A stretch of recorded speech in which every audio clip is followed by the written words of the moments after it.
Hi friends, welcome to కొత్తగా చందమామ కథలు. ఈరోజు మనం తాళ్ల చెరువు తిమ్మయ్య అనే కథ చెప్పుకుందాం. పూర్వం తాళ్ల చెరువు అనే గ్రామంలో తిమ్మయ్య అనే పేరు గలవాడు ఉండేవాడు. అతనికి పెళ్ళి పెటాకులు ఏమీ లేదు, పైగా వట్టి తాగుబోతు. వేళకు ఇంత కూడు కుమ్ము కావాలనే సంగతే ఆలోచించేవాడు కాదు తిమ్మయ్య. ఏదో ఆకలైనప్పుడు ఎక్కడో ఒక చోట ఎలాగో అలా ఆ కాస్త పని పూర్తి చేసుకునేవాడు.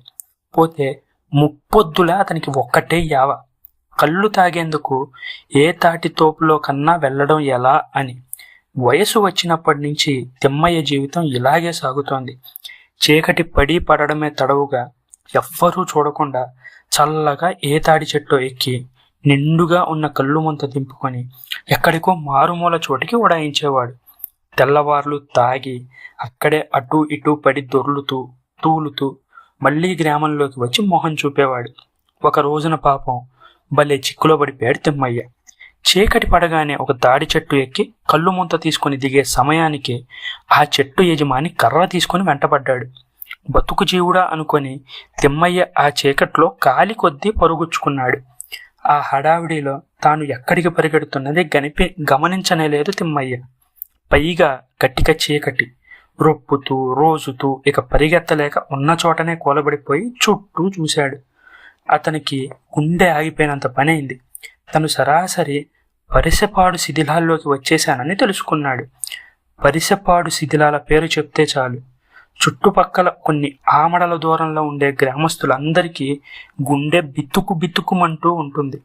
కొన్ని వందల సంవత్సరాల నాడు పాడుబడిన ఆ గ్రామపు శిథిలాల్లో పట్టపగలే దెయ్యాలు భూతాలు కుస్తీ పట్లు పడుతూ ఉంటాయని అందరికీ నమ్మకం.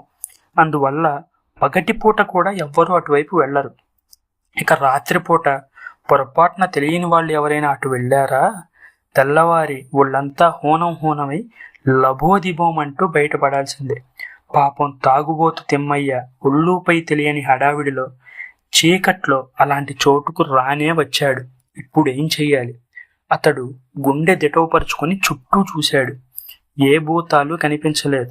పక్కన కనపడిన కళ్ళు ముందు చేతికి తీసుకుని కాస్త తాగితే ధైర్యం వస్తుంది, ఆ తర్వాత ఇక్కడి నుంచి బయటపడవచ్చు అనుకున్నాడు. ఇక తాగడం ప్రారంభించాడు. సగం ముంత ఖాళీ అయ్యేసరికి తాను ఎవరన్న సంగతి, తాను ఎక్కడ ఉన్న సంగతి కూడా మర్చిపోయాడు. పూర్తిగా వాడికి తిక్క ఎక్కింది. ఇదంతా సగం పడిన ముండిగోడ చాటున ఉండి చూస్తున్న పరిసెపాడు పెద్ద చేయనుల భూతం భలే సమయం అనుకుంటూ వచ్చి తిమ్మయ్య ముందుకు వచ్చి నిలబడింది. తిమ్మయ్య బాగా ఎక్కిన కైపులో మైమరచి ఉన్నాడేమో. ఎవరివయ్యా నువ్వు అన్నాడు గద్దిస్తూ. భూతం నవ్వుకుంది. నేనా పరిసెపాడు పెద్ద చేయనుల్ని, నాతో కుస్తీ పడతావా అన్నది చేయనుల భూతం. ఆ మాటలతో తిమ్మయ్యకు రోషం వచ్చి భూతం కేసి మిర్ర చూశాడు. కానీ భూతంలా లేదు. ఒక శాలువా కప్పుకొని, కాళ్లకు పావుకోళ్లు తొడుక్కొని, చెవులకు కుండలాలు పెట్టుకొని, చేతులు రెండిటికి సింహతలాటం మురుగులు తగిలించుకొని ఎవరో బాగా చదువుకున్న వాడిలాగా ఉంది ఆ భూతం. కుస్తీయా రా అంటూ లేచాడు తిమ్మయ్య. ఏదో మొసలోడు ఒకసారి గోబ గుయ్యమనిపిస్తే సరిపోతుందని. కానీ పెద్ద చేయనుల భూతం కుస్తీ పట్లలో ఆరితేరిన ఘటం. కొన్ని వందల సంవత్సరాల నుంచి వీలు కలిగినప్పుడల్లా ఎవరో ఒకరిని ఇలాగే సవాలు చేసి ఎముకల్లో సున్నం లేకుండా కొట్టేస్తుంది. తిమ్మయ్య కలియబడ్డాడు. మరుక్షణంలోనే చేయనుల భూతం అతన్ని 2 చేతులతో పైకెత్తి విస్సురుగా నేలకేసి కొట్టింది. దెబ్బతో తల దిమ్మెత్తి తాగింది కాస్త దిగిపోయింది తిమ్మయ్యకి. మరుక్షణంలోనే తాను పరిసెపాడు శిథిలాల్లో ఉన్నాననే సంగతి గుర్తుకు వచ్చింది. ఈ సంగతి జ్ఞాపకానికి వచ్చేసరికల్లా ఒళ్ళు జలధరించింది. బాబోయ్, నన్ను వదిలే, ఇక బతికొండగా ఇటు రాను అంటూ ప్రాధేయపడసాగాడు తిమ్మయ్య.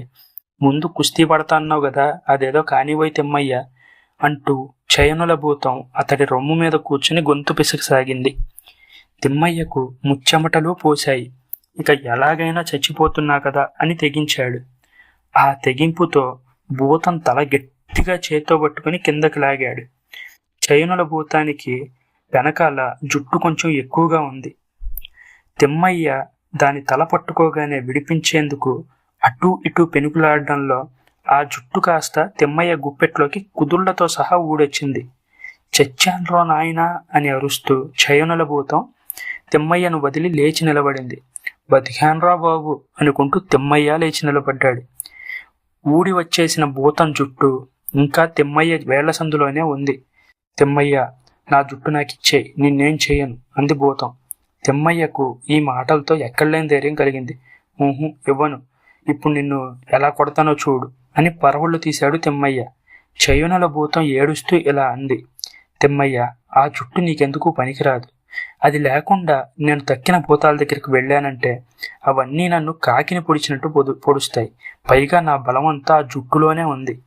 ఆహా, అదే కదా, ఇందాకటి నుంచి ఆ మాట చెప్పావే కాదు అంటూ తిమ్మయ్య ఎగిరి గంతేసి భూతం భుజాల మీదకెక్కి కూర్చున్నాడు. జుట్టు కాస్త తాగుబోతు తిమ్మయ్య చేతిలోకి ఊడి రావడంతో శక్తి అంతా ఉడిగిపోయిన భూతం ఇక తిమ్మయ్యని ఏమీ చేయలేక ఏడుస్తూ కాళ్ళ వెళ్ళ పడసాగింది. భుజం మీద నుంచి దిగి, నా జుట్టు నాకు ఇచ్చేసావంటే నీకు ఈ పాడుబడిన శిథిలాల్లో నుంచి ఒక లంకెల బిందె తెచ్చిస్తాను. బిందె నిండా బంగారం ఉంటుంది. నీ దరిద్రం అంతా తీరిపోతుంది అంటూ ఆశ పెట్టి మళ్లీ బతిమాలింది భూతం. ఈ మాట వినగానే తాగుబోతు తిమ్మయ్యకు ఎక్కడలేని ఆశ కలిగింది. ఈ దెబ్బతో మనం చుట్టుపక్కల గ్రామాలన్నింటిలోకల్లా పెద్ద జమీందారు అయిపోవచ్చు కదా అనుకున్నాడు. సరే, ముందు ఆ లంకెల బిందె ఏదో తీసుకురా, తర్వాత నీ జుట్టు నీకు ఇచ్చేయడం గురించి ఆలోచిద్దాం అన్నాడు తిమ్మయ్య. తీరా నమ్మి చేతిలో ఉన్న జుట్టు కాస్త ఇచ్చేస్తే తిరిగి భూతం పుంజుకొని తన గొంతు పిసికిస్తుందేమో అనే ముందు ఆలోచనతో ఇలా అన్నాడు. ఏమి అంటే, ఈ మోసకారి భూతాల స్వభావం తిమ్మయ్యకు ఇంతకు ముందే బాగా అనుభవం ఉంది. గడి చప్పుడు లేకుండా చేయనుల భూతం ఆ శిథిలాల్లోకి వెళ్లి తలతలా మెరుస్తున్న ఒక పెద్ద ఇత్తడి బిందె తెచ్చి ఇచ్చింది. దాని మూత తీసి చూస్తే దగదగ మెరుస్తూ అన్నీ బంగారు నాణాలే. ఇక నా జుట్టు నాకు ఇచ్చే మరి అన్నది చేయనుల భూతం. తిమ్మయ్య కాసేపు ఆలోచించి, అలా కుదరదు, జుట్టు కాస్త ఇచ్చేసిన తర్వాత నా గొంతు పట్టుకు పిసికేస్తే నేనేం చేసేది? భూతాల్ని నమ్మకూడదంటారు పెద్దలు. కనుక ఈ లంకెల బిందని సరాసరి నా ఇంటికి చేర్చేసే, తర్వాత నీ జుట్టు నీకు ఇచ్చేస్తాను అన్నాడు. పాపం చయనుల భూతానికి అడకత్తెరలో ఇరుక్కున్నట్టయింది.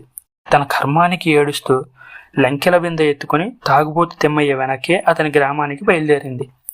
తిమ్మయ్య ఉండే పురిపాక ఆ గ్రామానికి పక్కగా ఉంటుంది. చీకటి మరుగున ఎవ్వరూ చూడకుండా ఇంటికి చేరాడు. భూతం భుజాన్నించి లంకెల బిందె దించుకొని ఇంట్లో భద్రపరుచుకున్నాడు. తర్వాత అతడికి ఒక తమాషా చేయాలని బుద్ధి పుట్టింది. భూతానికి తెల్లవార్లు జుట్టు ఇవ్వకుండా ఉంటే ఎక్కడికి పోకుండా వాకిట్లోనే పడి ఉంటుంది. తెల్లవారి గ్రామస్తులందరికీ తన సాహస కృత్యం ప్రదర్శించి భూతాన్ని కూడా వేడుగ్గా చూపెట్టవచ్చు అని. ఇక వెళ్తా, నా జుట్టు నాకు ఇచ్చేసే అన్నది భూతం. తిమ్మయ్య ఆలోచిస్తూనే భూతం కేసి చూశాడు. కాళ్ళకి పావుకోళ్ళు, పైన పండిత శాలువ, చెవులకు మెరుస్తున్న కుండలాలు, అంతా ఒక పండితుడిలాగా కనబడింది. ఇలాంటి రూపంలో ఉన్న భూతాన్ని చూస్తే గ్రామస్తులు నిజంగా పండితులే అనుకొని తనకు తన్నులు తగులుతాయని, పైగా లంకెల బిందె సంగతి బయటపడితే తనకే ప్రమాదమని దూరం ఆలోచించాడు తిమ్మయ్య.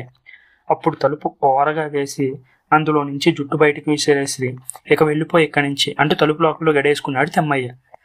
అప్పుడు అచేయనుల భూతం తన జుట్టు తీసుకొని, బతికిపోయావులే తిమ్మయ్య, కానీ ఎన్నడైనా మళ్ళీ పరిసపాడు ప్రాంతాల్లో కనిపిస్తే జాగ్రత్త అంటూ హుంకరించి వెళ్ళిపోయింది. లంకిని బిందెల్లో ఉన్న బంగారం అంతా కరిగించి దాన్ని బంగారం బిస్కెట్లుగా మార్చి అమ్మేసి కొద్ది కాలంలోనే తాగుబోతు తిమ్మయ్య కాస్త షావుకారు తిమ్మయ్యగా మారి కోట్లకు పడగలెత్తాడు. కానీ ఆ తర్వాత అతను తన జీవితంలో మరన్నడు పరిసపాడు వైపు మాత్రం మళ్ళీ తిరిగి పోనే లేదు. ఈ కథ మీకు నచ్చినట్లయితే దీన్ని లైక్ చేయండి, మీ ఫ్రెండ్స్ అందరికీ షేర్ చేయండి.